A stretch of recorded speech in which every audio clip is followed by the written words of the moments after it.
All right, thanking God again. Let's call Jeremiah chapter 29, Whole Heart, for a relatively famous quote that comes from this chapter that actually begins in verses 1 through 3 with Jeremiah's letter to the exiles after the deportation under King Jehoiachin. Once again, not named that way specifically in this chapter, but it seems to almost certainly be him.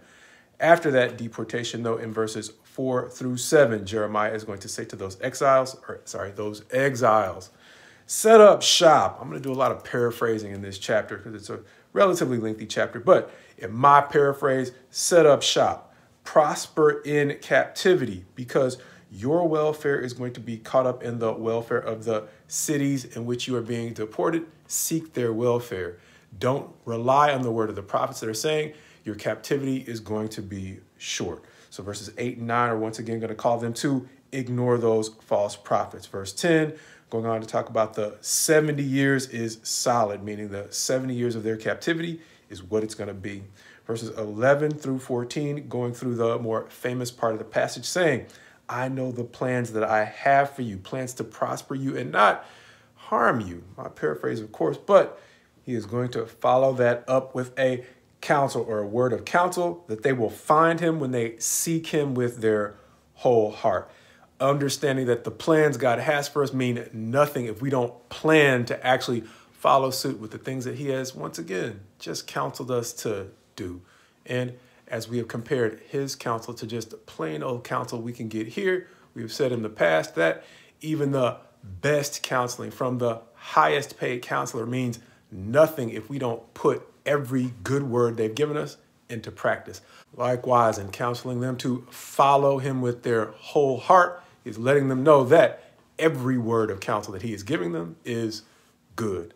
Going back to the chapter, though, in verses 15 through 19, he's going to start to deal with some of the ways that they are already being led astray, even though they, the exiles, essentially comprise the choice remnant with which he is going to rebuild Judah. Going on, though, in verses 15 through 19 to describe the ways in which they've already begun to be once again led astray. Understanding that they have adopted the quote, the Lord has raised for us prophets in Babylon. He's going to challenge them to, once again, test whether or not those prophets are true.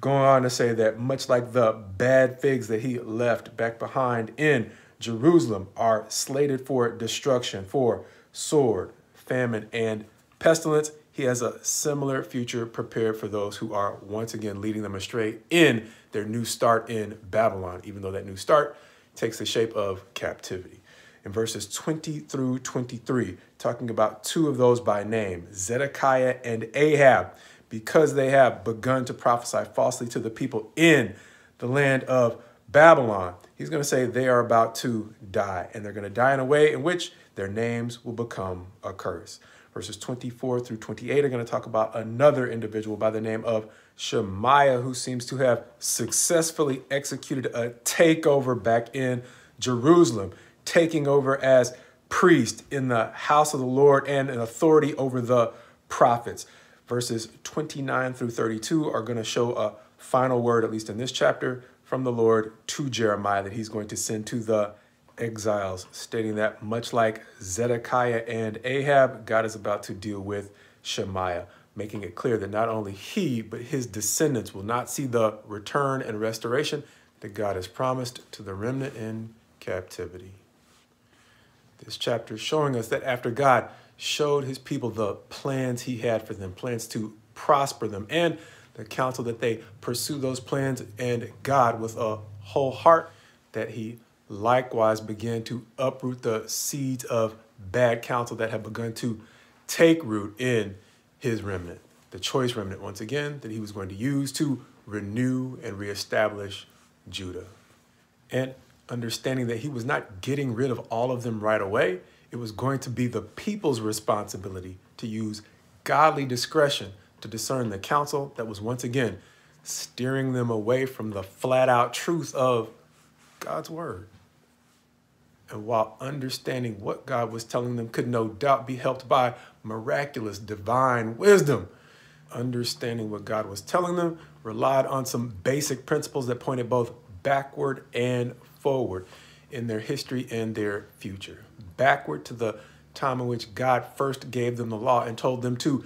diligently teach it to their children and keep it on their persons and in their hearts, so that they were not led astray by frauds and alternatives. Likewise, pointing forward, we've already mentioned the Apostle Paul visited a synagogue in Berea that had people who were more noble than many he had encountered, because they diligently sought to find out whether or not the things he was saying were true, helping us to see that beyond divine wisdom, the thing that is helping God's people to understand, whether it's at the beginning of the founding of the nation, or in the days of the restoration under Jeremiah, or in the days of Paul the Apostle, is completely accepting the things that God is saying to them, the difficult parts and the easy parts, understanding that any portion of their heart still craving anything other than the whole truth will once again make them vulnerable to people pushing half-truths that are ultimately a threat to their future.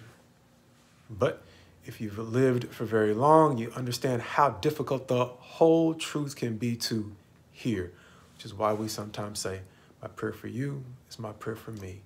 that God restore in all who are willing a heart that is completely devoted to seeking him and following his way.